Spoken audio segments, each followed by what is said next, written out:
Hello guys, ang pag-uusapan natin ngayon ay tungkol sa engagement.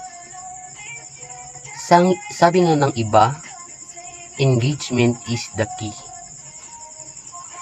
Pero marami sa atin ngayong mga content creator ay hindi sumusunod sa proper engagement. Ano nga ba ibig sabihin ng engagement?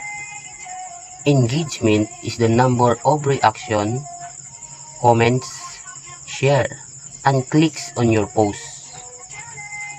In other words po, ito ang bilang ng mga reaksyon at comments, shares, at clicks sa mga post natin.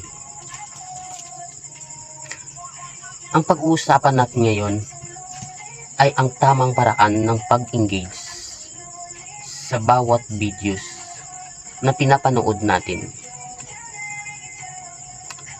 Una, panoorin mo ito hanggang sa dulo at tapusin mo ito. Pangalawa, mag-react ka. Pwede mo itong pusuan o like. At pangatlo, mag-comments ka sa video. Mag-comments ka na naaayon sa video na pinanood mo.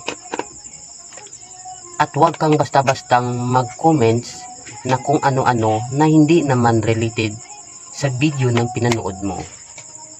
At pang-apat, i-share mo ito. Yun lamang po. Maraming salamat.